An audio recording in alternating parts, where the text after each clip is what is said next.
Some stuff. Do. Are we live right now? Gotta throw that in there. What's up, YouTube? 360 day. You can tell by the hat. All right, right on. Yeah, your Carhartt hat. Right on, man. Right on. All right, well, Ryan Thompson. I was up tasting all morning. Tasting or testing? Testing. I was testing last night. We've been cycling. That's I've been dumping in ammonia. I've been finding all kinds of fun stuff out.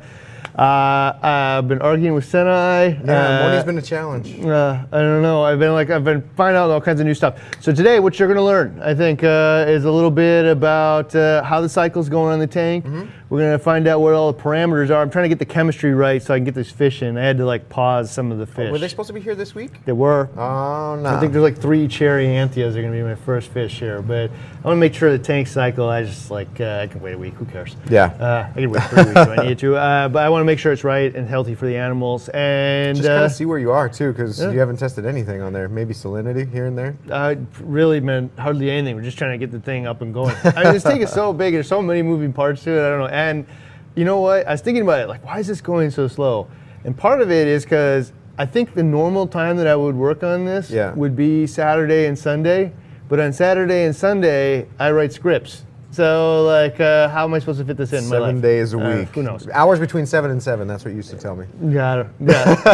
Between 7 p.m. and 7 a.m., that's where you get the stuff done.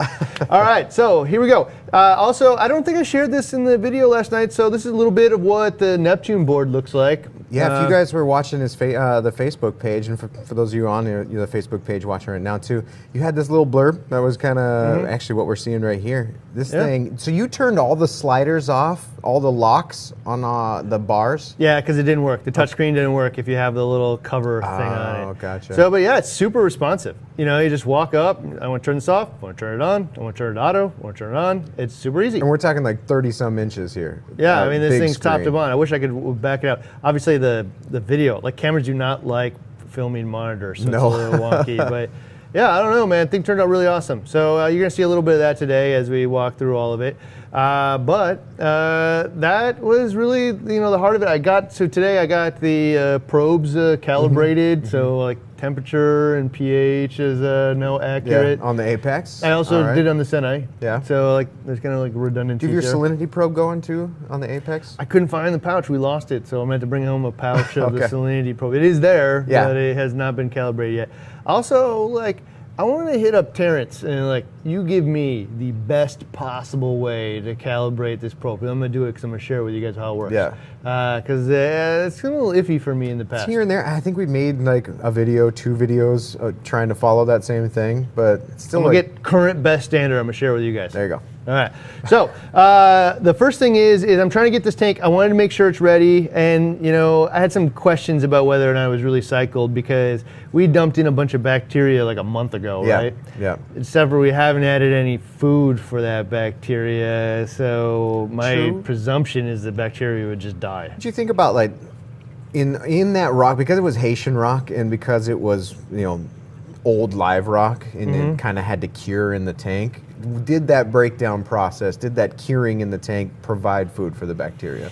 I thought so, and then I tested nitrate, and I found that I had 1 part per million nitrate, which means there was almost no ammonia in the tank. Because what is it, 1 part per million ammonia turns into 2 point something? Yeah, we had the math on here. I think it's 2.7. 2.7 or something. Yeah, nitrate, which means that during this whole time, there's only been less than 0.5 part per million ammonia in there. Yeah. I think it probably started with the bacteria. Now, the thing that made me think that all of that stuff would have fed the cycle was the fact that the fleece roller's just pulling out all that brown crud from the Haitian rock. Even the skimmer. And the skimmer's pulling all that stuff out. But you know what? It worked too well. Right? Oh, yeah. I mean, otherwise, we would have nitrate in the tank. Yep. And you've never done water change, never done any of this. There's no other filtration. Water changes just yet. Those 2 filtrations. I don't even have a saltwater mixing bin yet. So, yeah. So, we have no export of this stuff, or we have, I should say, we have export via the filter sock, or the fleece, and the skimmer, and it's pulled it all out. Yeah. So I think we just starved out the bacteria. So I wanted to make sure before I had these fish that was true. So we went and dumped in some microbacteria quick cycle, which is like phosphate and ammonia together. Oh yeah. Which are but you had, before you did that, you had the Seneye. You got the Seneye up and running. I did get the Seneye up and running. So now that was the main part of getting the Seneye up and running. So you could, when you dose that, you could actually see if the Seneye and how it reads. I fudged it a little bit. It says wait like 2 days to the tile, and I waited about like 20 hours maybe. So soaking the tile? I think you do need to soak the tile. But yeah, so I got the Seneye. So here's the thing with the Seneye, is if you have to buy the little $300 box, that the web server thing. Yeah. $200 for the Seneye, $300 web box, $500. Like no, it's too much for me. That's an Apex. Yeah, unless I'm going to use it for more than I'm going to use it for. In this case, I'm using it to back up the Apex, and I also want to know about ammonia. Yeah. So for $200, since I already have a computer at the tank, I'll plug it in for sure. Yep. Like bring one home from here and plug it in, and I'll learn something new. And I am already learning something new, so it's totally worth it. And it's cool because you can put it on that big giant display also. So it's not just a Neptune only, it's a computer. So you can throw your whole Seneye display up there. Toggle through both of them. Yeah. I got another backup on my phone now, so all kinds of different things go wrong. If one of them doesn't tell me, the other one will. Yeah, that's sweet. Yeah, so I don't know, that's pretty neat. So we're gonna find out from the Seneye, but also I did a couple other things. So the next slide here. I took this little C-Chem guy. I know got these in. Yeah, a lot of people use these things for quarantine tanks. Yeah, like QT tank. When I think I've had some in my frag tanks when I first had them up and going, but cheap, throw it in, and I mean you can walk by and see if something's wrong. Yeah, you know what's interesting about this thing? I read the instructions on it. It said it lasts a year. Oh, really? Yeah, so you put it in there, it lasts a whole year. So I was kind of surprised about my Seneye tile that lasts a month, actually. I was like, hey, wait a minute. I don't know. Does it read in the same manner, though? It's not accurate. Yeah, okay. Because the Seneye does have, the computer behind it, so it does make some calculations based on pH and things like that. This is just no, this is not the same. Not the same. Yeah, and there's a level of accuracy that probably is not obtained at 6 months out. But how accurate do you need it for this application? It's up to you. Toxic and safe. And that's pretty. Seneye does something totally different, actually, too. Well, you'll find out in just a moment. Yeah. So I went and dosed. So for those who don't know, so there's a bunch of different ways to cycle your tank, right? You can dump in the bacteria, throw your fish in, hopefully it works out. Yeah. There's a hull that throw shrimp in there, all kinds of different things. Yep. And I have never ghost dosed like ammonia. So spike the ammonia, add your bacteria, wait for the ammonia to go down, and then add your fish. Yep. I've never done it before. It seems like it would be the most responsible way to do this. So fishless. It's time, right? Yep. And we're actually doing a BRS-TV Investigates. I think the whole thing actually starts next week on that very thing, so you can actually see the actual data on a variety of different ways of doing that. So we'll see that. And it's the fastest path to ammonia production too, right?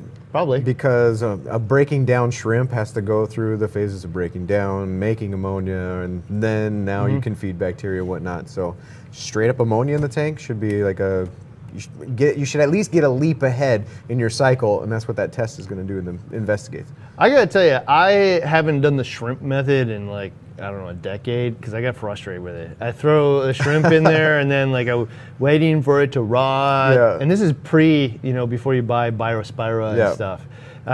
You're just sitting there waiting for it to rot. It gets covered in this really terrible film. It stinks super, super bad. And no matter what, I keep measuring, and the ammonia is always off the hook. I can never get to the end of it. It just takes forever. Eventually I take the shrimp out and it comes down.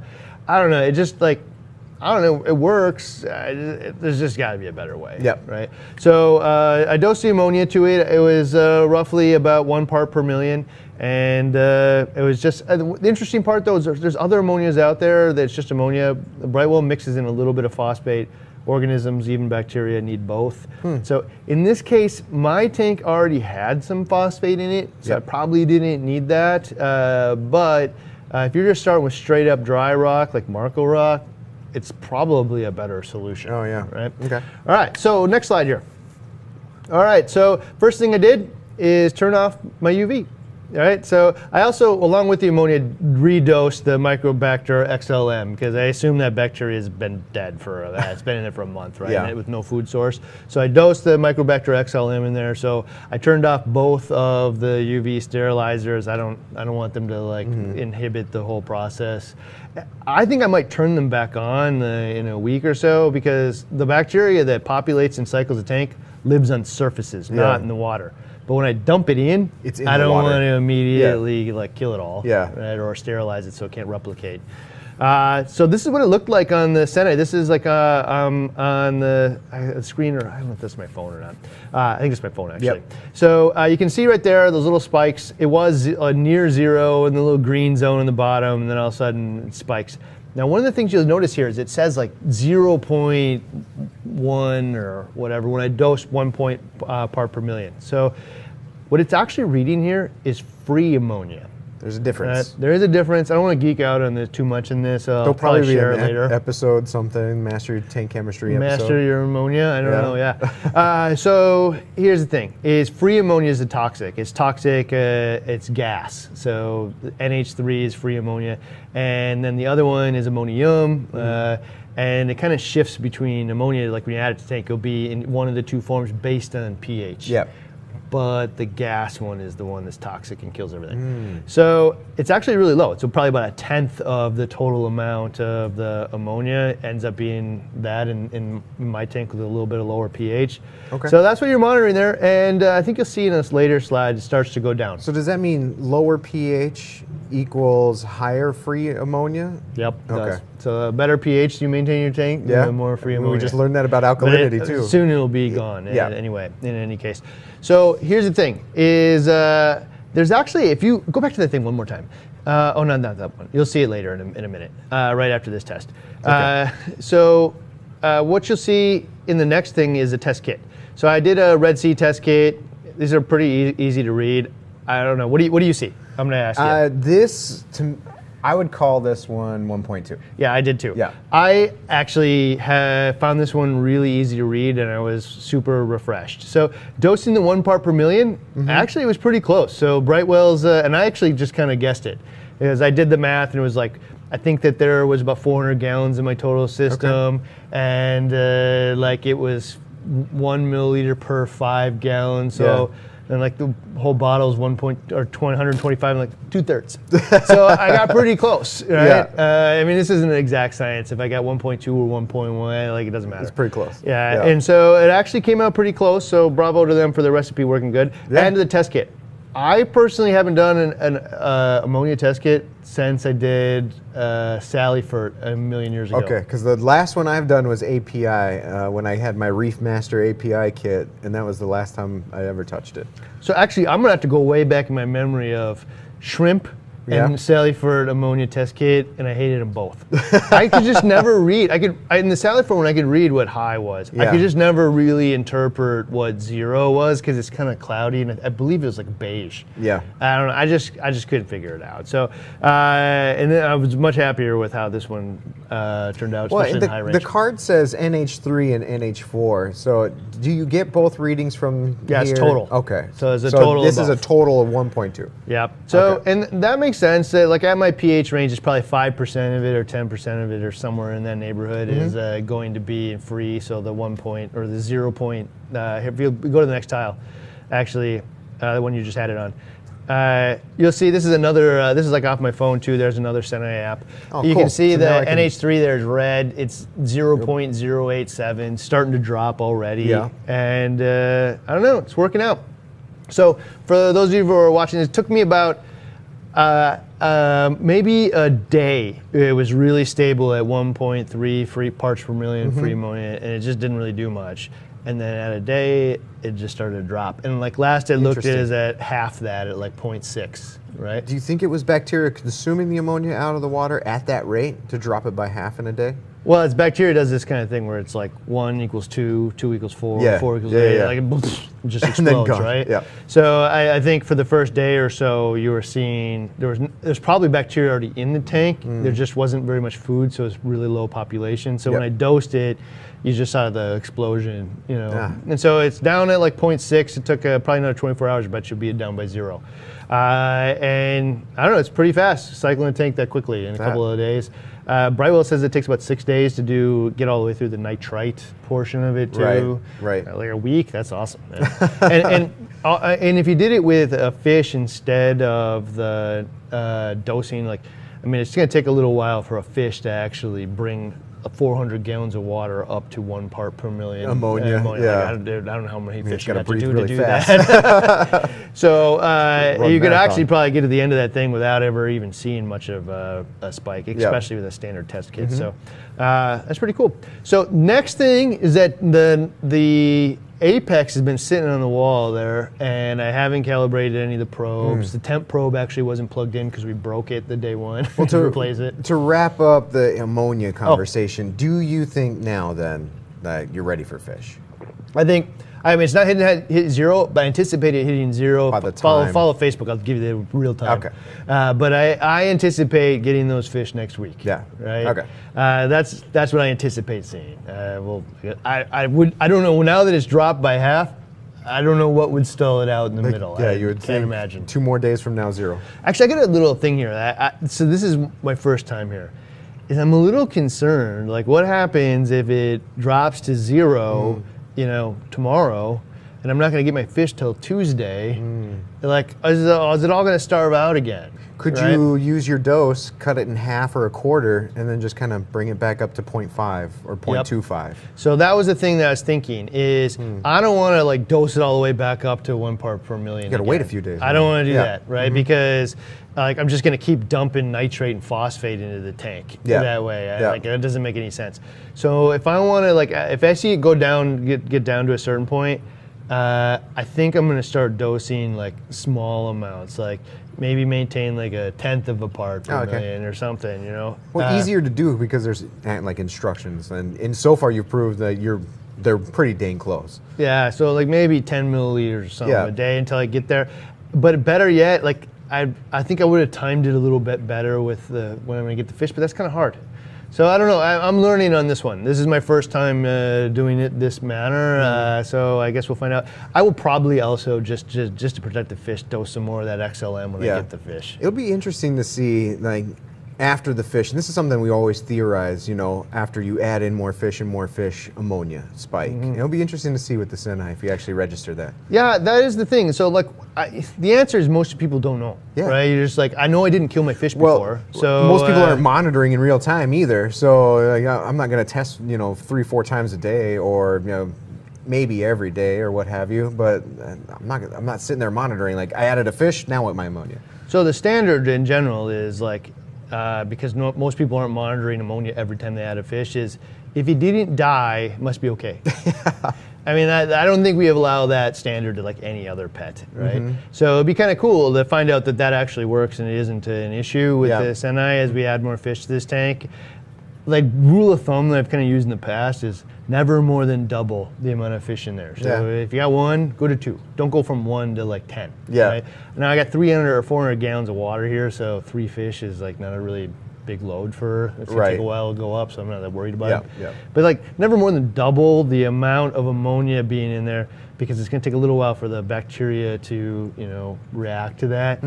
I don't know. We don't know. So we'll find out when we double the amount of fish in there if it has any impact at all, or should we be dosing a little bit of bacteria with it just to kind of like boost the process, protect the fish, especially because when you change them over, is the point where they tend to get sick, especially if you haven't quarantined and stuff like you're supposed to. So it's just stress. If you stress them out, not only do they die, but they kill everything else in there. So if you can reduce that stress, just by dosing a little bacteria in there, we'll find out along the way. All right. So thanks for bringing that up. Actually.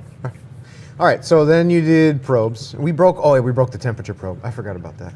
Yeah, I tried to jam it into a hole that was not not big enough. I don't know, so I broke it.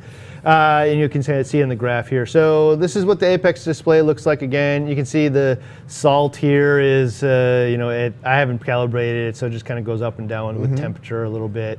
And the ORP actually is super high, which is interesting because I have, probably because it's really clean. There's more oxidizers in there. There's no reducers. There's probably more oxidizers and reducers because there's no organics hardly in this tank. We stripped it all out with a skimmer and the fleece pad probably. Sense. The pH, what you're seeing there is 10, but if were you calibrating? Okay. I was calibrating when I took that picture. You can see it's actually down by like 7.9. Yeah. Actually, so and then the temp is now 78.5. Or it was at the moment. So here's the thing.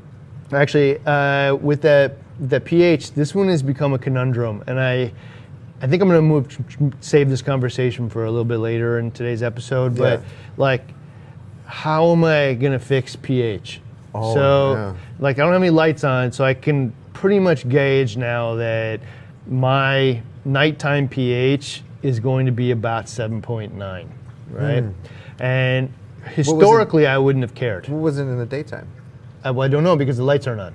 So the lights going on is what daytime is, right? Yep. Gotcha. So historically, I wouldn't have cared because 7.8, 8.3 was just fine. Now that I spend all this time learning more about pH and like the process of producing some of those videos makes me I have to sit down and it's like keeping a journal almost. Like you analyze your life and you're like, oh, I get it now. Take all and put it together. At this point, now I know that getting up to 8.3 is not a benefit. Actually, it's the standard. 8.3, 8.2, 8.3 is what the ocean is. I know in the ocean, when it goes below that, it harms the ocean's reefs. In my tanks, it does too. If we think otherwise, I think that that's probably wrong. At least for me, I'm no longer going to live that way. I want better for the animals. I want less, strange waves and mortalities. I want healthier, faster growing corals. I want more colorful corals, healthy, and I just want to know internally that I'm doing the best I can. Yeah. So you already know that pH you're going to have to struggle with. Yeah, I see it now at 7.9 at night. I have an air exchanger in my house. I thought maybe I'd get lucky. I don't have any pets other than fish, so I thought I'd get lucky, but I don't. I'm not going to be. So 2 jumbo CO2 scrubbers. I don't know. We're going to get to that in a minute, man, because it's a long conversation, actually, because there's so many options, and I want to pick one that's like stable and actually going to work. There's so much to talk about here. We're going to get lost in. So I'm going to go on forward. So first thing I did is calibrate the temperature probe, which was relieving. I wasn't that far off. So I was at like 78.5, and I found out when I tested it with that NIST validated probe or thermometer, it was at 79.1. Yeah. Only 0.6 off. That's probably the lowest I've seen, my heaters and Apex off from a NIST validated thing. Good. So usually it's about 1 point. So 0.6 is really good. All of this temperature probe calibration is very familiar right now. This is what I'm writing right now. Yeah. So you just enter the actual temperature from your probe and Calibrate. It's done.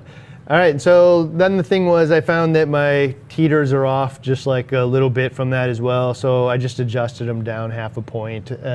These things like have a 1 degree swing. I'm going to change out this JBJ? These JBJs in the future. They have too big of a swing for me, but it was the best option that we had in stock at the time. Yeah, we were out of stock a few Stupid things. COVID has made everything out of stock. So, I don't know. But I got a new one that's coming that I think I'm going to really like. So we'll save that conversation for later as well. But I shaved it down. Then also I went into the Seneye, which also will warn me about our temperature alarms, kind of a backup for the backup. Oh yeah, look at that. And it has a little bit of a trim. So they do it a little bit different. It was about 1 degree off. The calibration sort of is this trim? Yeah, it says trim. So you just slide it 1 degree off then it's accurate. I see. All right, and so yeah, I don't know. It was pretty easy. Now I got 2 of these things. And you can see in the graphs now exactly where I did that, I believe. I can't read what the hell that says. That says we went from 20.7 to 78.5. Yeah, and then you can see actually where I trimmed it down by a half degree on the very end. On the very end there, Yeah. I was going down just a little bit. Oh, That's yeah. because I turned the heater down this morning, and you can kind of see it happening in the graph. was These reading- graphs on the Apex are really cool. It was reading 20.7 because if you don't have a temperature probe plugged into your Apex, it reads 20.7. I learned go. that lots of times. Oh, there we go. Yeah, so that's why there was a big cliff there. It's because Yep. I didn't have a temp probe plugged in. All right, so then some other interesting things happened. So I started doing your grid. I want to now know, I'm about to put animals in here. Yeah. So I need to know that the chemistry is correct. I haven't checked any of it so far for the most part. A couple of things here and there, but like I Yeah. haven't gone through the whole array. And for you to know, the things the test kits that we used here, a lot of people want to know what our favorite test kits are. You did a bunch of episodes. Did. I selected all of these, so we helped me. Yeah, I did the same thing for mine too. Oh, really? Yeah, it's the magnesium that you and I both. I think it was the best of 2019 or something when we went through each one of those test kits. And you know what? When I went through them this morning, it was so refreshing because I was remember actually why? really happy with all of them. I remember why I like this one. Yep. Yeah. So I don't know. Oh, that's solid. So we started with the Hannah checker, and one of the things you're going to see No-brainer. here Yep. is it is actually high in all cases. So I'm going to have to talk about it in just a minute. That's interesting. So 9.2. I think Tropic Marin Pro is around 7, 8. It's supposed to be like 7 point something, right? Mm-hmm. So it's a little high here, and I don't have a good explanation as to why, because I haven't dosed anything to this tank. So I don't know. Then I also redid the first ammonia you saw was from last night, and then I redid the ammonia again this morning, and it's just a little bit lighter. So I don't know. So that free ammonia dropped by half, but the ammonia might not have. So one of the things we might have read, it might not have been 1.2, it might have been 1.5, and who knows. Okay. But follow Facebook, you'll get to watch I'd still the call whole this thing. 1.2. It's a little bit lighter than the last one. I put them together Yeah. on my computer to see, yeah. and it is a little bit lighter. All right, then I also did something I've never done. I actually tell you guys don't do, and don't do this. Don't spend $50 on the thing I just bought. It's the Hannah Checker Nitrite ULR that actually works with marine water. And I got 57 parts per billion nitrite, right? Okay. And this is again that nitrogen cycle, nitrate, nitrite, nitrogen gas, and I don't know. I figure if I'm digging into like parts per billion of ammonia and free ammonia, I might as well nerd out with the nitrite. I never used it. I don't test it, so I'm going to do it this time. And it's the last time. I don't know what I'll do with the checker objects. I'll never use it again, but we'll find out, man. Like what happens to nitrite as the ammonia goes down? How long does it take to go back up, especially with use of the XLM? Yeah. You guys will find out in real time with me. But yeah, I got that one because it's a checker. Yeah. I just if the checker works and it's good, checker. Yeah. That's it. Did you, while you were taking all of these, did you put the data into the Apex? Oh, I didn't get a shot of it, but I did. So in the Apex, there's log management. Yeah. So I went in, I took all of these things, and I entered it into the log thing. So now there's a date there. It says what it is. Trends. When I add them next time, it will allow me I can see what I'm doing. Yeah, right? I like that visual output of a graph like that versus like my notebook that has number. It's just easy to go, oh, it's trending up. I mean, I can visually see the number, but there's some appealing about a graph. I would tell you, historically, I feel like I'm a notebook kind of guy. Like I like to throw a clipboard. Big on old the wall. marker board or clipboard or something. And then just write it down, pens there or whatever. But also, man, it gets wet and like drippy. Smear the ink. Yeah, I don't know.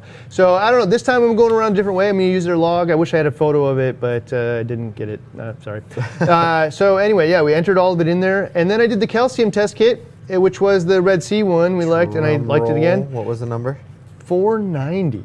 Interesting. Yeah, it was like right up at the top. Huh. And it's super easy to read, though. It's like alkalinity and calcium, a little higher than what you'd expect. 490, pretty high. Yeah. And then for the magnesium, this was the Aquaforce. Also refreshing. Really liked it again. This is why we picked it. Yeah, I know. I forgot about I didn't check it against this, but I forgot about the little standard in there. That's really cool.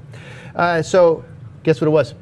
Magnesium, 15? It was. Was it? Yeah, man, wow. I was like, wasn't I didn't think I was going to hit the end, and then the last drop, boom, there it was. So 1,500, also high. Really high. Yeah, so start thinking about why that might be. Huh. And so as part of it is in the very next slide. Okay. So then I check my salinity, because if the salinity is high, then everything will be high. Yeah. So that's one of those things that people miss, is that when you have salinity high, that every single element is up. When you have salinity low, every single element goes down. Just think of salinity as concentration, not just for salt, everything. Yeah, and so if you go to your salt bucket and it says, you can mix it, some of them actually say, mix it to 33 or whatever, and what the concentrations will be.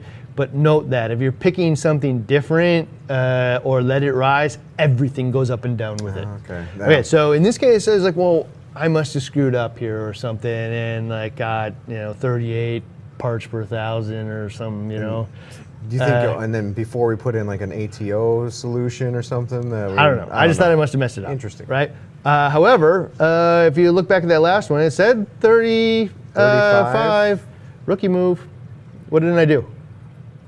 What, temperature correct? No, I didn't calibrate it, man. I just assumed it was right out of the box, and I used their calibration or their solution to check whether or not it was actually 1.026 and was not. It was not. Right? And then now you calibrated it. Calibrated it, did it to 0, and then went back, and then I did check it, by the way, against the check-in solution, and it came out right the next time. I went back and checked the tank water now, and 1.028, or in this case, 36 parts per 1,000. So it's high.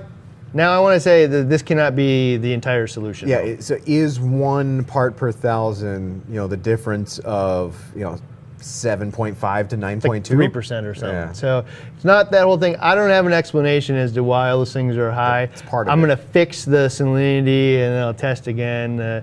I didn't retest everything because I didn't have time this morning, but I will fix it and then retest again and share with you. Log it. Share with you guys. And maybe it'll be a little bit more accurate, because some of these things I was like at the very end of the titration, so maybe it'll get a little more accurate as you don't get all the way there. I don't know. But then I tested nitrate, and this one actually improved for me. So the thing I like about this nitrate from Nios is you can read it. Yeah, that looks like that. So in fact, I got a little video of it, and if you can see it on camera, man, you can see it in person. Not there. Yeah, not there. There. Not there. Over. Yeah. Boom. Right. None of the other nitrate test kits read like that, especially at the low end. Right. It's so easy. Something about yellow is a lot easier for me to read than pink. Yeah, I think almost all the other ones are and pink. The color comparison. And here's the other thing, man, is it's just like, it was so much easier to do too. It only takes 5 minutes, where some of the other ones take like 15. We have a really nice yellow light here, so you're not getting color change from the blue lights, like doing it right here next to your reef. You're not, next to a window, or were you using the castles? I know, it was just your overhead light in the ceiling, the can really light. Makes that come through. Yeah, I don't know. And then what I did, by the way, is because the phone will not normally get in the way, and mess up the light. So if you ever wanted to share this with other people, ask what they think yours is, one of the cool things you can do is use the zoom on your phone. Oh, and stay way back? Yeah, so you go way above it, and then you don't create that big shadow in it. So I don't know. Weird tip for that. Pro tip. All right. So then I did. So by the way, so it came out at 3. So I got. By the way, before I did the 1 part per million, or before I did the 1 part per million ammonia. I only had 1 part per million nitrite, or nitrate. You rose by 2 parts per million nitrate. So dosing that stuff elevated it. And so that was actually a big thing. And I'm going to get into that conversation in just a second. But phosphate also went from 0.15 to 0.3. So here's the thing. You're like, oh, man, I got nitrate and phosphate. Like, 2 pieces to this. Yeah. You need that. So I think there's a bunch of reviews of this stuff that are like, I used it and then I got nitrate when I was done. Yep, you're supposed to. That's how it works. Yeah, and you know what? It would work with your fish too. The fish would add ammonia to the tank, which would turn into that too, and the turds and stuff would add phosphate as well. Yeah. So when I threw my shrimp and let it rot in there, they do the same thing. Yep. Yeah. So that's normal. It's supposed to happen. Anticipated, and if that didn't happen, I'd wonder actually what was going on. Yeah. It would defy logic in many cases. So yeah, I don't know. So also. This is going to be interesting because I'm going to do that. I'm going to do a video on the master nitrate and phosphate, and historically people have been pitching 0.03, including myself at different points of phosphate. You're not going to hear that from me again. Oh, really? Yeah, and there's a couple of reasons why. One, the primary reason is 0.03 in phosphate was because at that point it inhibits algae growth, right?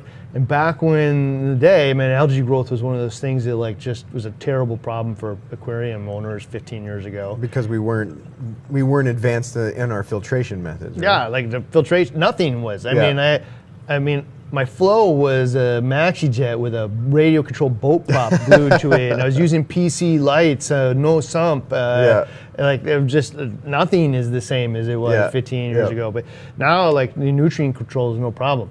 So and fighting algae and like just the mentalities of how to do it is totally different. So this is why. So what is the thing that provides a vast majority of the energy to the coral? Oh, amino acids and algae, food. Man. Oh, gosh, zooxanthellae. Zooxanthellae is in algae, right? And so why would you want to inhibit algae growth? I'm going to inhibit algae growth, intentionally get below 0.03. Doesn't make sense. Bad news. Yeah, I don't know. So great news if I'm combating it. My biggest problem is algae growth in my tank. You got to solve that because it's just going to look like crap and eventually overrun the tank. But in general, do I need to be there? Nope. In fact, if I went around and test almost all the successful tanks that I've seen out there, I don't think any of them would be at 0.03. I also think, I know 0 is a terrible idea. Yeah. So trying to maintain exactly 0.03 is mad scientist as mad scientist gets. I mean, like, how are you possibly going to achieve that all the time? You could take the Richard Ross approach that he doesn't know, or like I think someone he has tested, they've just been elevated, sky high. But his tank looks awesome. So I'm also not going to give the like let it go rampant approach, but I've seen plenty of tanks where you're like at 1, even 2 parts per million. That's crazy talk. I'm not going to like advocate that. Right. But I'm also not going to advocate trying to chase the drag, like the phosphate drag, and keep it at 0.03, and then scold or shame you if you don't achieve it. Right? So I don't know. Well, we're going to have that conversation in the future too. All right. So I had a few other. We're going to get to that pH conversation here in just a second, but we had a couple other slides here. You get to watch the ORP. And so the ORP here I've never had a tank that was in the 400s on its own, so it'll be interesting to see. And then a big drop down to 405. Yeah, roughly. That big drop is actually not much. So like the ORP drive goes up and down a lot. Yep. And so I don't know, that's pretty interesting. And then I think what was the next one? There's that next one is the pH one. Calibration, big spike point. Okay, is this the pH? No, that's salinity. Yep, that's pH. Okay, so there's the pH here. So we calibrated it, and now we know it's 7.9. So here is kind of the fun conversation. All right, so you want to fix pH. What are the solutions? Air, like pumping air from outside. Yeah, fresh air. Okay, I'm gonna knock them off why I'm having problems with these things. I haven't picked one yet. Okay. So for air, for me, this tank is actually underground. So I'm gonna have to like drill through cinder block to get through the side of the house, and I'm gonna have to go through the ceiling and out. It's gonna be a good run. I don't really want to do that. I don't think you can do that. Yeah, I just don't want to do that. Yeah. Okay. And then what? You can like refugium. Okay, so I got the arid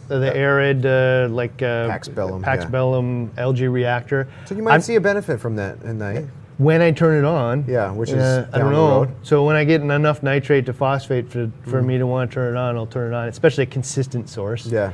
I'll turn it on. I don't know when that will be. And I know that refugiums will lower the pH, but refugium all of the water is passing through it a few times an hour. Right. I don't really know what's going to happen in an algae reactor. You guys will find out with me. Yeah. And like, will I be able to change it by changing the flow rate through it as well? I don't know the answer to that question. So it'll be super interesting to find out. So then like you're dosing, right? You kalkwasser or 2-part, soda ash or what have you. You can mitigate pH that way. So I was thinking, all right, well, I could start dosing kalkwasser off the bat, except for like in a tank that big to solve the pH, because I got so much surface area interacting with the carbon dioxide, I'd have to dose a lot of kalkwasser.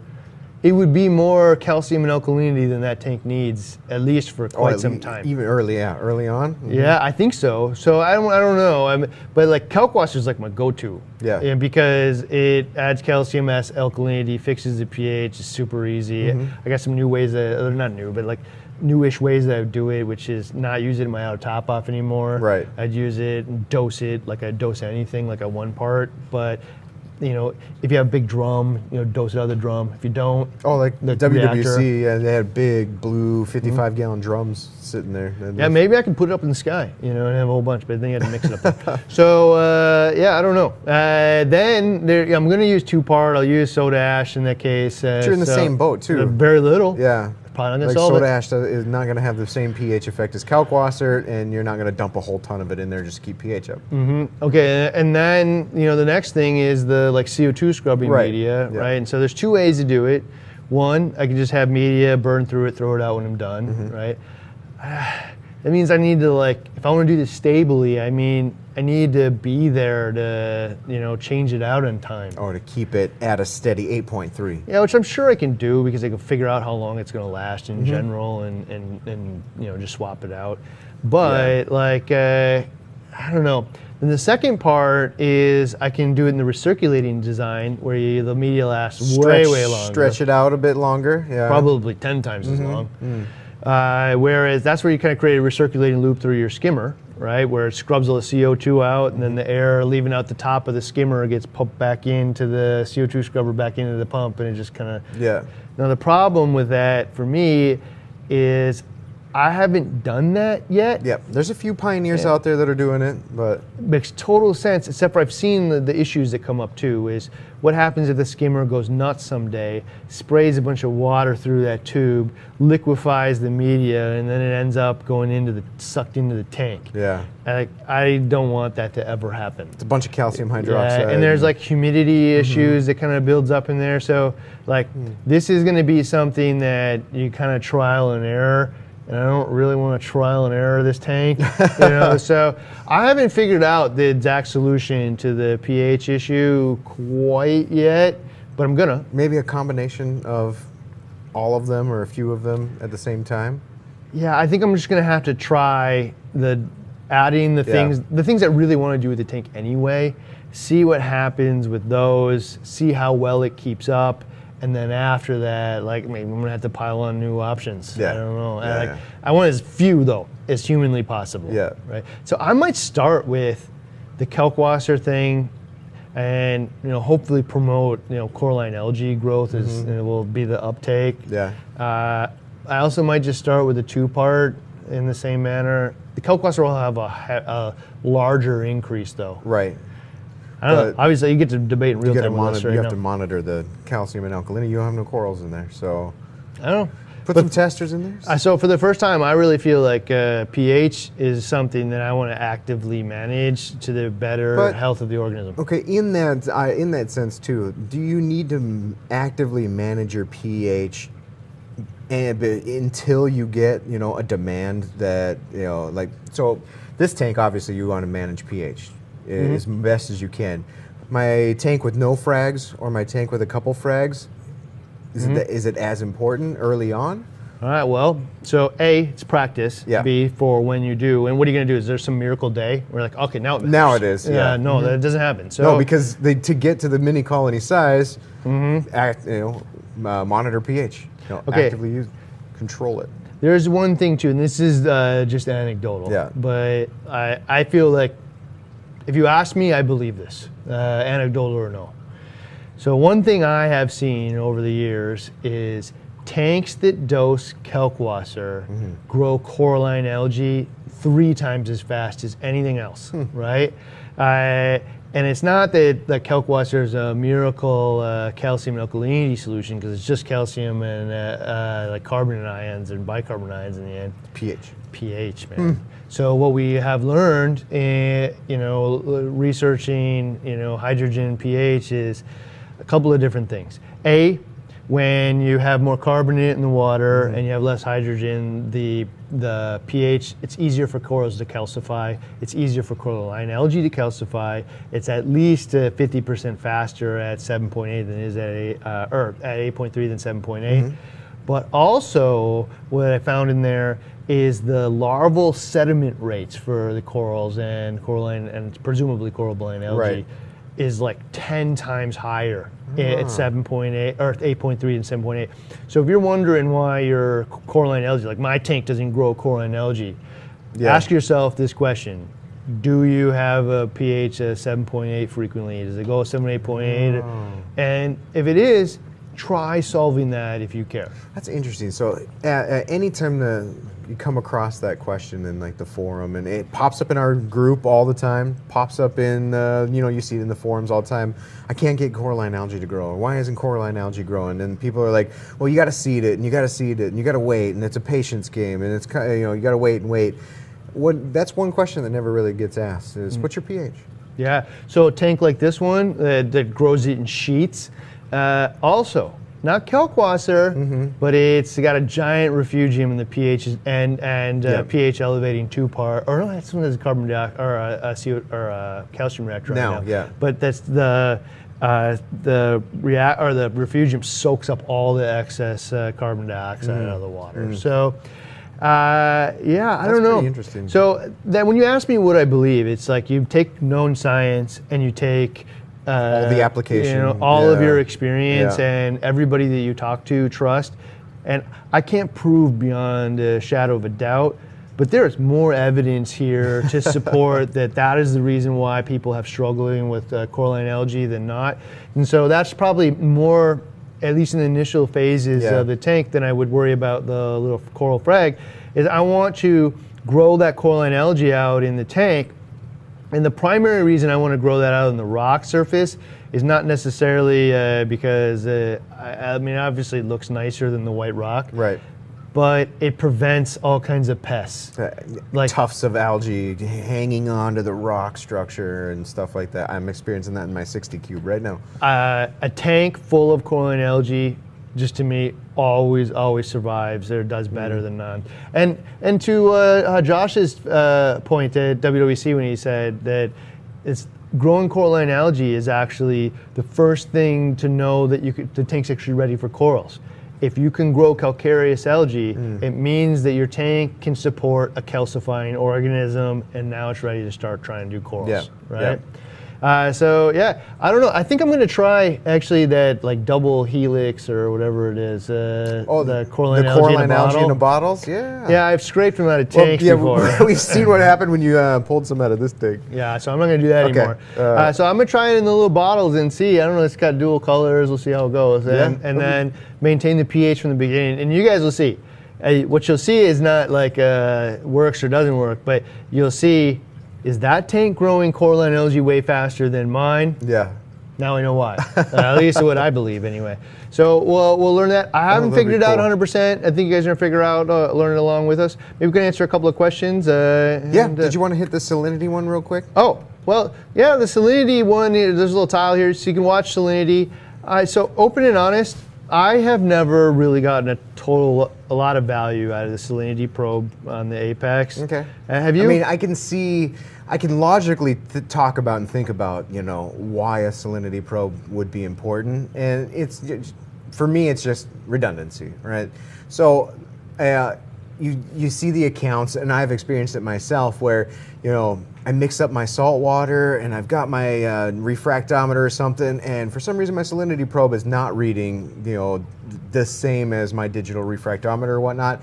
And then you can also watch like the graph that we just saw. There's a little fluctuation in there also. So it starts to beg the question, is this something that you should rely on for, like it should be exactly 35 parts per thousand, or is it something that I should rely on when that big giant spike happens, or a trend downward or a trend upward happens? So I would use it basically only, and for me, that's where it holds most of its value. So my ATO, stopped working. My ATO is constantly working, or especially since we have the RODI hooked straight to the sump. It could just be pouring nonstop water in there. That will reflect in salinity. It'll reflect in some other ways too, like if I have optical sensors on sump levels and things like that. That's just another layer that I can add in. All kinds of stuff I love about the Apex. Yeah. This isn't one. I don't know. It just is. I'm a favorite. So here's the thing. The part of it is, though, I have unrealistic expectations. So I want to walk up to it and use it like my refractometer. Yeah, I wanted to say 35 all the time. Yeah, all the time. And the reality is using conductivity this way in a tank that isn't just seawater. It just has tons and tons of conductivity in it. Yeah. But it's also filled with fish turds and all kinds of organics and all kinds of other stuff, decaying food and everything in there. It's a very difficult task to do this accurately in that kind of environment. So it isn't for me the kind of tool I'm gonna walk up and just see 35 all the time. Right. What it is, though, is a tool to tell me something catastrophically is going bad. Yeah. Right. So if this thing drops 3-4 points, something's going wrong. The tank is leaking. My outer top is just dumping in there. My son decided it'd be super fun to dump a bucket of salt in there. And, who knows, man, right? Right. All kinds of different things that happen. So catastrophic events, that is what that is there for me. And that's what I would use it for too. Yeah. So I don't know. In general, I wish that I could get a little bit more out of it, but is what it is. Well, Terrence, so you'll have that phone call with him when you're ready to calibrate. Well, actually, that's it, man. Hopefully, that I'm gonna call Terrence. I'm gonna tell him to give me every last little tip on this thing. I'm gonna follow it meticulously. Maybe I'll film it on Facebook so you can watch what I'm doing and the results of it, and just kind of have realistic expectations out of it. There are some events though where this one was actually kind of funny.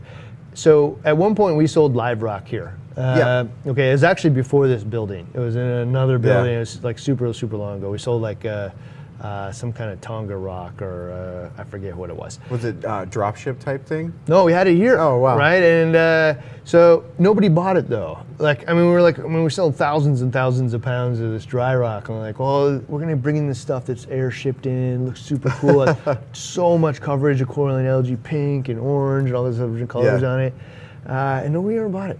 And it just kind of sat back there. And then one day I went back there and I noticed a skimmer on the system was doing nothing. Yeah. And it turned out this giant bin, man, had a tiny leak in it. Right? Oh no. But the cement had a crack in the basement right underneath it too. Oh yeah. Where it was leaking down through the cement below. Okay, the auto top off was just a float. Oh, right? Fresh water constantly. So as it was leaking just this little bit, the float was replacing with fresh water. And when I found it, it was 100% fresh water.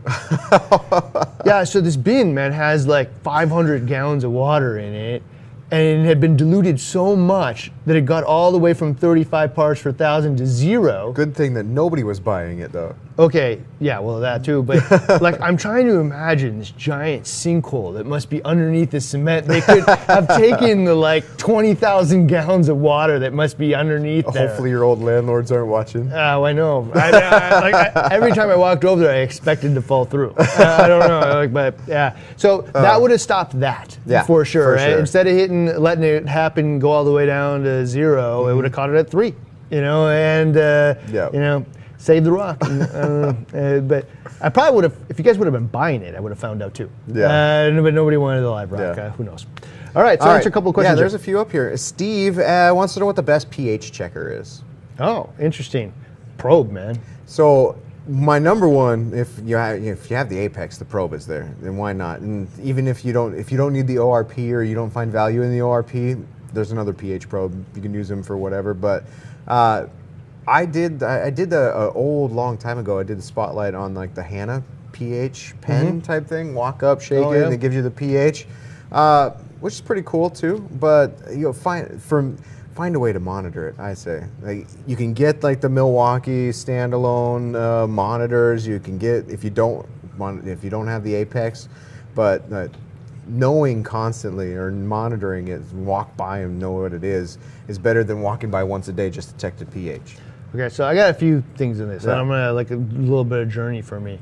So way back when, first 90-gallon tank, I bought a pinpoint one, right? Which I'd actually recommend. It was really easy to use. Battery on it, you can turn it on and off. And let it run all the time, go through batteries. I think they have a AC adapter too for it. Yeah.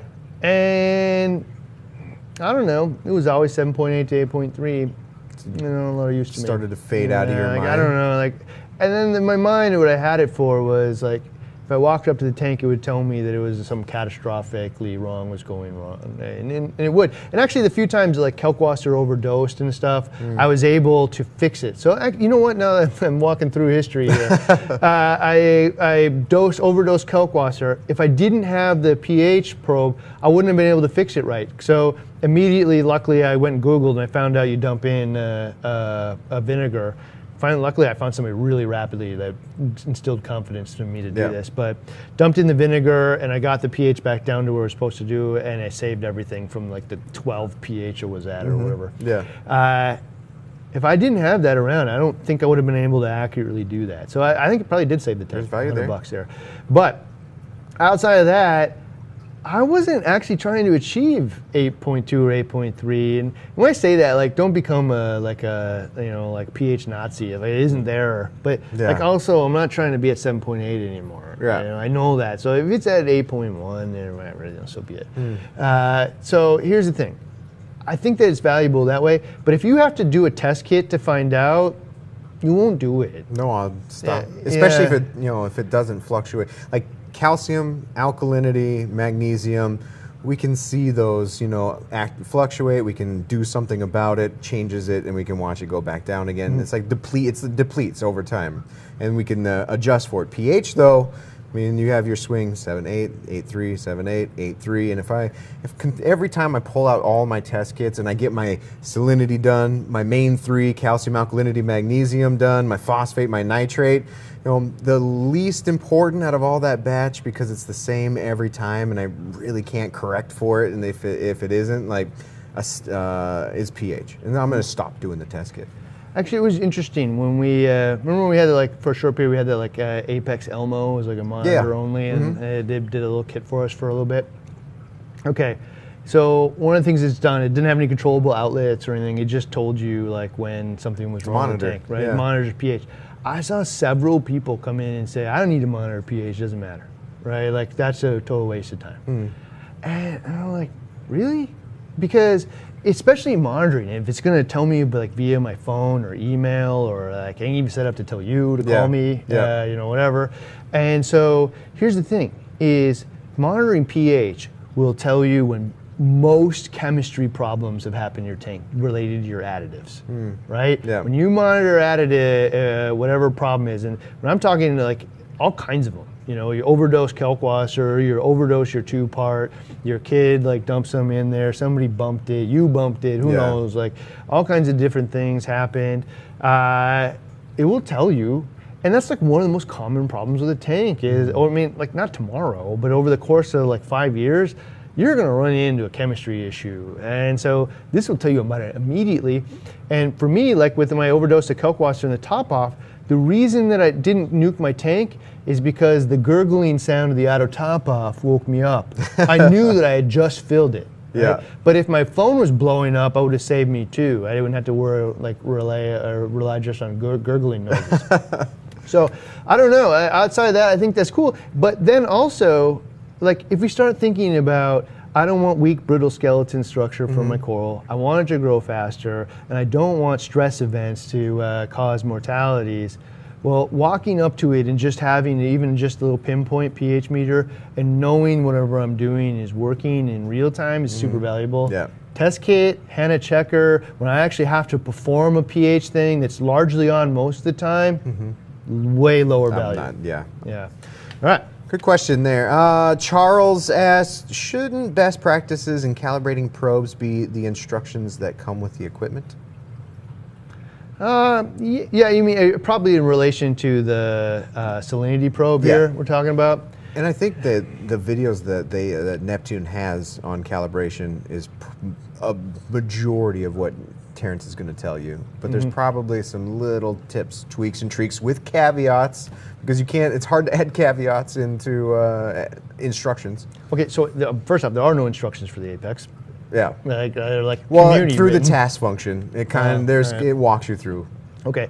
With the one of the things I found with instructions, and actually part of the reason we start shooting all these videos, is I could write out a book on how to run your RO system, but like, say I told you to like touch this button right here, right?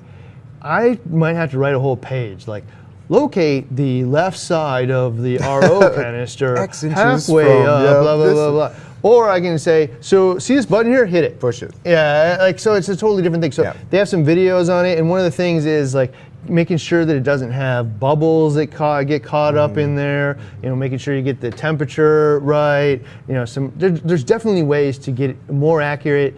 And again, you could get mad at it, like, oh man, I thought this was going to be the perfect solution. Or you can accept that this is the best solution available, especially for the amount of money that most people are willing. So if you had an infinite wallet and you just wanted to dump money at this problem, you could probably get better. We spent like $500-600 on our Hawk electrical conductivity pen. I mean, it does a few other things, but it was that much money just to get some kind of lab grade. I think probe. it was $1,200. Was it? And I think the probes that are like $300. Yeah. Yeah. So like, if you want to just dump money at it, you can find a totally different solution. Maybe I should bring that home. So I don't know, but I think that's probably what they're referring to. So the calibration of the pH probe and the ORP, or not the ORP, but the temp probe and all that stuff, super easy. Just follow the steps. It's like no problem. Salinity, there are some tips in where you should put it. Like this, it's not going to come up in the task. Like, don't put it in this area or sump. Think about if it's going to get micro bubbles here. Turn it to the left, 45 degrees. Like, who knows? That's a little too much. So yeah, it'd be nice, but like a short little video on it actually explains a lot. Yep. Jake asked, I did this for 5 months. The cycle was done a couple of months ago. So why would this method be any different than just dropping a fish in? So if you just drop the fish in, so in this experiment that we're going to do, if you watch Facebook, I share the details on it. So I'll share it with you right now, actually, because it's about to start next week. We got 2 tanks that we're going to go cycle with this ammonia. So we're going to hook up the Seneyes. We're actually going to test total ammonia with the Hawk, like DR 3900 as well. And you're going to find out how long it takes for the Microbacter XXLM and the ammonia to hit 0. And then we're going to add a fish in, and we'll see if there's any spike at all. If there isn't, this is the most responsible thing you could possibly do for your pet, right? Okay, the next thing is, all right, let's just throw the bacteria in. There'll be 2 of these, by the way, so you can see a redundant result. You'll get to real time understand the lengths of time and what happens. Then the next 2 will be XLM, throw the fish in right with it. Now, I'll just be honest. That's the way I do almost all of my tanks. I never lose any fish. I can't think of a single time I lost a fish to ammonia poisoning in that way, right? I can't even think of actually losing one other than like some sickness that generally shows up well after that. So I don't know. But like, I think that's largely been good for me.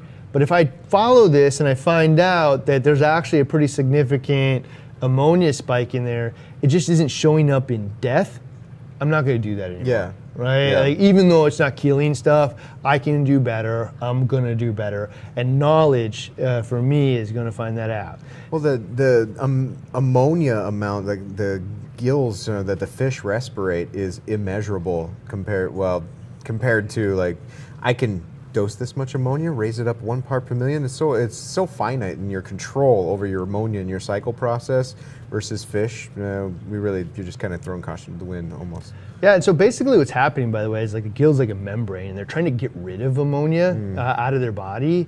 And if there's high ammonia in the water, they can't. And so it's just like building up toxic ammonia in their blood, and that's why they die. Breathing a bag full of CO2 and stuff. So if, though, when you dump in the bacteria, it just grows in real time because they're not like their gills aren't just like flushing ammonia into the tank. If you find out that putting these together actually has the same net result, and maybe we'll find that out, well, maybe I continue to do that, but like that'll be based on data now. Like the recommendations that we give each other is based on redundant tanks that did this thing. And then this one was actually a debate, so I can't wait to see you guys like totally chastise me on this one. But yeah, I think it's a responsible and smart thing to do, even though it's not going to sound like it.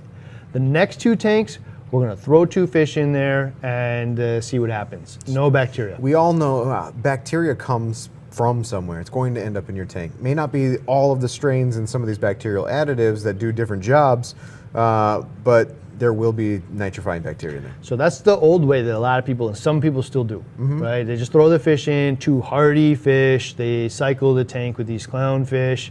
Clownfish are generally like damsel family, they're pretty hardy, tolerate the ammonia pretty well. All right, so here's the thing. Now, I don't know, I hope at least some of you out there are saying, Ryan, that's a terrible thing to do. You may kill those animals, because it's right. But here's the argument against that, man.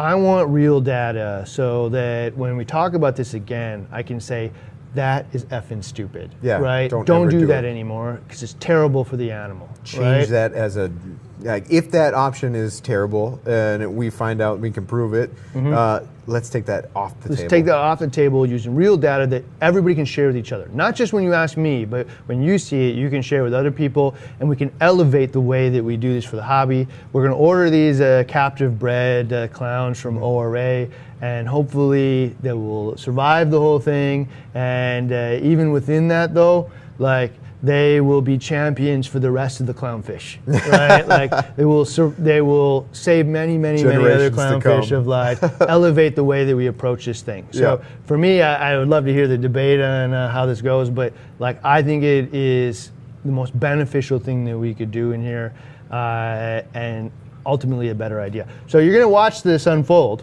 and then you know what's gonna happen after that?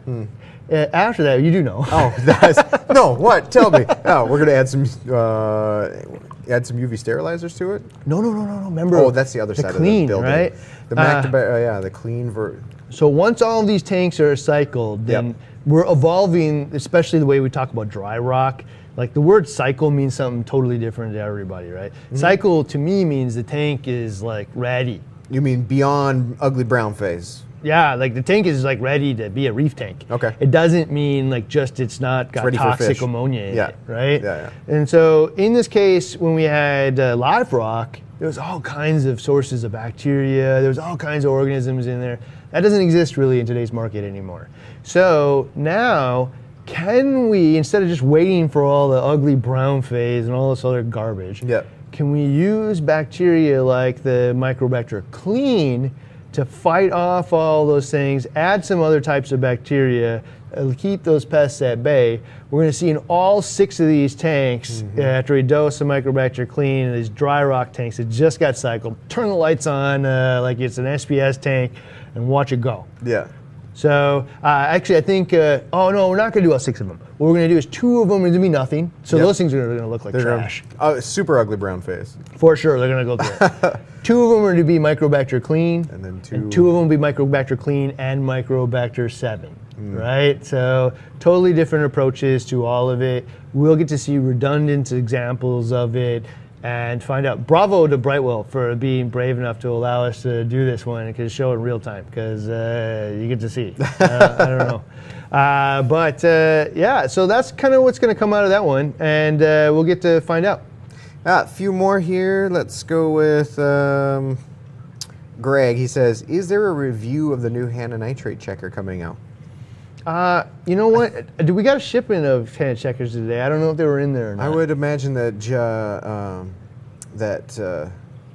Jason's getting one over to Thomas here soon. Well, as soon as we see one, you'll get a review from one of us, because I want one so bad. Yeah, I want to play with it. Like, I don't want to read that anymore. Oh, the nice one wasn't that hard to do. So I don't know. But I always like a digital readout. I can't help it. And so you'll definitely get one. I will say though, like I was talking to somebody today, range. It only goes to 0 to 5. Yeah, it's pretty low. And you were at 3, so I mean it would read in that range. I got a tank that has no fish in it. I'm at 3. Yeah. Now when I turn on the Pax Bellum algae reactor, I'll definitely be below 5 all the time. But like, I think there's a lot of people that are past 5. I think you can dilute it though, so like dilute the sample by half or something. Do some calculations. I don't know. It'll be interesting because it is only 0 to 5.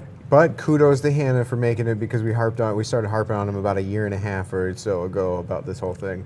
Well, as soon as we saw that we could reprogram our Hawk DR3900 to read the Red Sea test kit, and you're like, oh, built our own standards and then built out the curve in it, and like, this could be done on a checker. That's almost 2 years ago. So I don't know. All right, cool. Emmanuel says, does increasing lighting hours, would that help with increasing pH higher? Well, probably to some degree. So when you turn on the lights, every photosynthetic organism in the tank is going to start sucking carbon dioxide out of the water and in turn hydrogen ions, right? Is there a point of diminishing returns? Well, the point of diminishing returns is where you overlight the organisms in there and kill them, or when you're growing algae like crazy. So yeah, you could stretch it out. And that's one of the things is you'll see it, the pH goes up and then it goes down, right, when you dim the lights.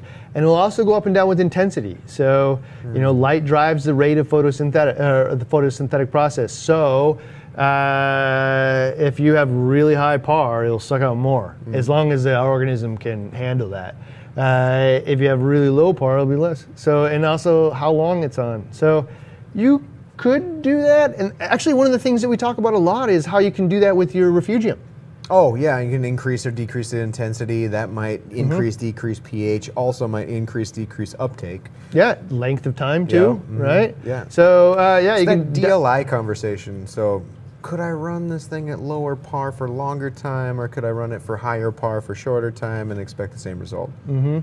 Well, and here's one of the things. Like, I've never consider doing this, but let's like nerd out on it for a second. Okay, so here's the problem. If you turn on your refugium or your algae scrubber, and like I crank it up, I'm probably gonna run out of nitrogen and phosphorus. Like nitrate and phosphate will start hitting that like 0, right? We saw that here. Okay. Well, what if I like took neophos and neonitro or something like that, and I started running my refugium to suck up all the nitrate and phosphate, but I dosed nitrate and phosphate. Instead, I mean, like, that sounds crazy, because it does. Yeah. But I wouldn't have to use like a CO2 media and the dangers that we discussed of that. Like, is it more or less crazy than that? We're talking leaving the light on for 24 hours a day, 7 days a week, and dosing nitrate and phosphate? No, I'm talking about like if like, to control nutrients in here, we actually ended up turning the refugium on only like every other day. 3 days a week, yeah. So what if, like, instead of doing that, we just started dosing some nitrate and phosphate to the tank, and we left it on all the time to achieve the pH benefits, right? That makes sense. Yeah, I don't know. I mean, again, that's... Could you do that 24 hours a day? I mean, if you wanted to extend it out that far. I don't know the effect of... people say that sometimes they keep their refugium, their chaetomorpha and stuff running 24 hours a day. I just can't imagine that's a good idea, but I have no basis for that. I have to imagine that organism needs a rest period, but I can't prove that. Two more here. One is from Charles. He says, anyone ever hooked up an oxygen concentrator to their skimmer to draw in pure oxygen and increase pH? This is the most commonly confused thing. Every time we talk pH, this conversation comes up. Can I inject oxygen and raise pH? Oxygen has zero to do with pH. You could put in bubble oxygen straight in there, it wouldn't have any effect. So it's the CO2 in the air. So what you're doing, I mean, I guess if you hooked up your skimmer so the only thing it sucked in was oxygen from the tank, but you'd never do that because you'd be going through tanks of oxygen like once a day.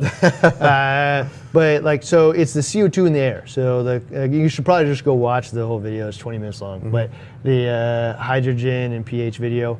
But what you're doing when the carbonic or the CO2 in the air mixes with the skimmer is you're adding carbonic acid to the tank, right? And the more CO2 in the air you have, the more carbonic acid you're adding to the tank. So when you use a CO2 scrubber, or you just vent the excess CO2 in your home outside, just by opening up the windows, what you're doing is reducing the amount of carbonic acid that goes in the tank. So oxygen has nothing to do with this at all. So take oxygen and scrub it out of your brain in terms of pH. There you go. All right. Last one here, Don's.